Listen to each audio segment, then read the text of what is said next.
السلام عليكم ورحمة الله وبركاته. كيف حالكم؟ بسوي معاكم هذه الطبخة السريعة اللي جات في آخر الليل، معليش كذا الشتاء وعمايله. هنا حطيت زبدة وشوحت فيها الفلفل الرومي الملون. هنا ما شاء الله يعني شوحته مضبوط عشان يتغلغل مع الزبدة ويطلع الطعم ما شاء الله حلو. الزبدة ترى تعطي نكهة مرة لذيذة للأكل. هنا أضفت الدجاج، طبعا الدجاج نص استواء، وهنا أحركه مع الفلفل الرومي والزبدة لحد ما ياخذ النكهة.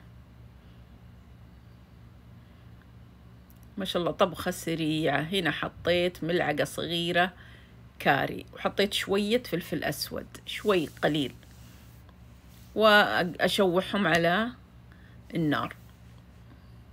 هنا حطيت البصل والطماطم والثوم المفرزن، كمية قليلة عشان ما يسوي رطوبة كثير في التوست اللي بحشي فيه الخلطة هذه.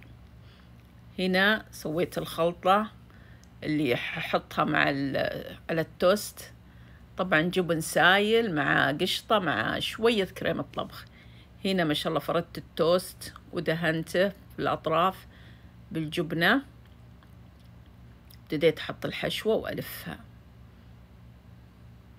طبعا ما شاء الله طبخة سريعة سريعة، وما سبحان الله سويتها كذا فجأة. الساعة الحين 12:30 تقريبا أو 3 بالليل.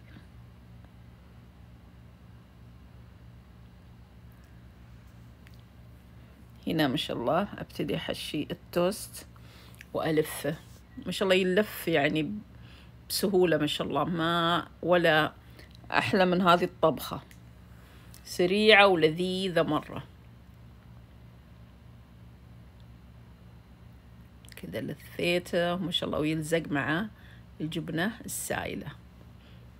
وهنا حطيتها ما شاء الله، صفيتها في الصينية وأحط عليه الخلطة.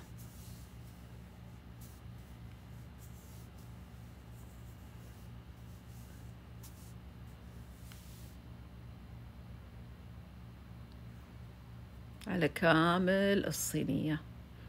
هنا حطيت شوية موزاريلا، وهنا ما شاء الله دخلت الفرن من فوق بس، وهنا ما شاء الله تحمر، وما شاء الله هنا غرفت، والطعم ما شاء الله لا قوة إلا بالله. خطير خطير خطير، جربوها إن شاء الله تعجبكم. خفيفة وظريفة وسريعة وتصلح الجوع آخر الليل، وهذا الشتاء وعمايله. والسلام عليكم ورحمة الله.